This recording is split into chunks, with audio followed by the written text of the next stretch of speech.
Bonjour à toutes et à tous, ici Thibaut Aigle et bienvenue dans ce nouvel épisode de l'EFP Radio Show. Dans cet épisode, vous allez découvrir comment transformer votre vie financière en véritable usine à produits dérivés. Jusqu'en 2007, personne n'avait vraiment entendu parler des produits dérivés. Seuls quelques initiés étaient dans le secret des dieux.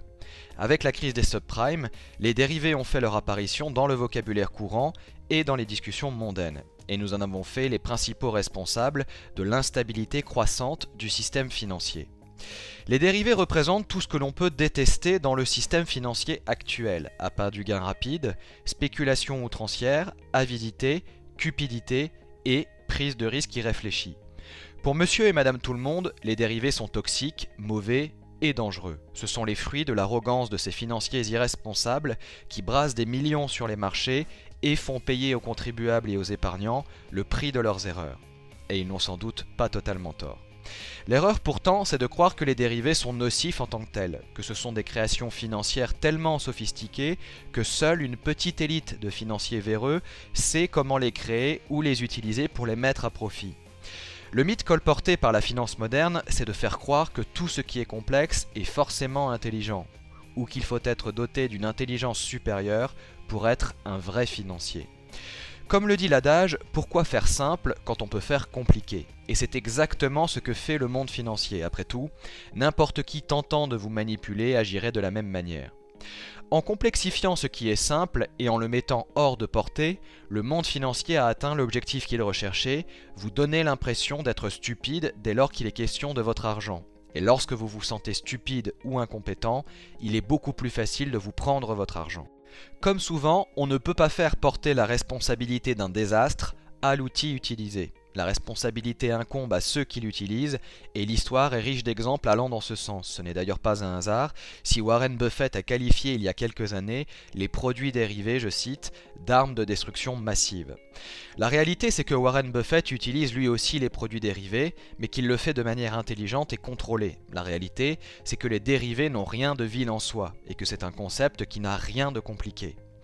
La définition générale donnée par le Larousse est la suivante: titre négociable qui représente non un actif existant, mais une déclinaison financière de cet actif. Autrement dit, un dérivé ce n'est rien d'autre qu'une substance qui peut être fabriquée à partir d'une autre substance. Le jus d'orange, c'est un dérivé de l'orange, et vous en buvez chaque matin.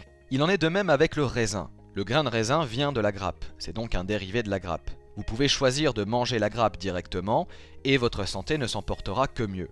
Vous pouvez aussi presser le raisin et produire vous-même votre jus de raisin. Le jus de raisin devient donc un dérivé de la grappe, qui est elle-même un dérivé de la vigne. Mais si vous décidez d'utiliser la grappe pour fabriquer du vin, alors le dérivé qu'est le vin devient plus fort et plus volatile. Si vous devenez dépendant au dérivé vin, alors vous vous transformez en alcoolique, et lorsque vous êtes alcoolique, le vin devient une arme de destruction massive pour votre santé.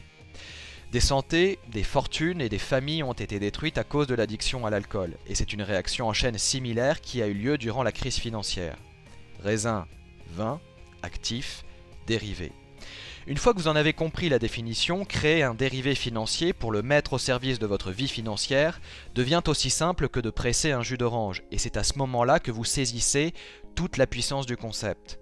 Comme les banques centrales ou l'establishment financier, vous avez la capacité de faire tourner votre propre planche à billets et ainsi de créer l'argent à partir de rien. Imaginez pour l'exemple qu'un ami souhaite vous emprunter 100 € à un taux de 5% remboursable dans un an. En d'autres termes, votre ami accepte de vous rembourser 105 € un an plus tard. Vous venez de créer un premier dérivé, les 5 € d'intérêt reçus au bout d'une année. Vous avez pressé entre guillemets le billet de 100 € qui vous a rapporté 5 € supplémentaires. Mais vous pouvez faire beaucoup mieux. Imaginez maintenant que vous n'avez pas les 100 € que votre ami souhaite vous emprunter. Vous allez donc voir vos parents et vous leur demandez si vous pouvez leur emprunter 100 € à un taux de 2%. Vos parents acceptent et vous prêtez ensuite les 100 € à votre ami à un taux de 5%.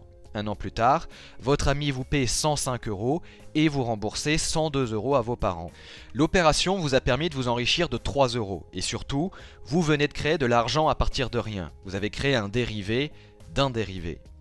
Ce que vous devez retenir de l'exemple, c'est que tout le monde peut créer des dérivés et s'enrichir progressivement. Après tout, l'argent n'est rien d'autre qu'un dérivé de la connaissance financière, rien de plus. Et c'est ce qui rend l'éducation financière si importante pour votre avenir financier.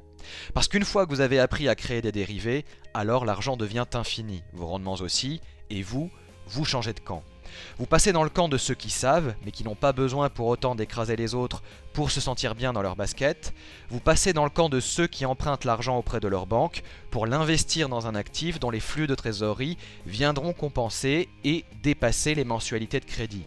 Vous empruntez 100 000 € à votre banque à un taux de 2% pour en tirer du 5% en investissant dans un bien immobilier. Mais au final, que votre terrain de jeu privilégié soit l'immobilier, la bourse ou le livre que vous avez toujours rêvé d'écrire, la recette du succès est toujours la même. Pressez votre grappe de raisin chaque matin pour prendre soin de votre santé. Alors si vous avez aimé cet épisode de l'EFP Radio Show, n'hésitez pas à cliquer sur j'aime. Et si vous souhaitez apprendre à gagner votre indépendance financière et bénéficier notamment de plus de 2 heures de vidéos gratuites, il vous suffit de vous inscrire en cliquant sur le lien rouge et blanc qui s'affiche sur votre écran ou sur le lien présent dans la description de la vidéo juste en dessous. Et je vous dis à tout de suite de l'autre côté. Salut!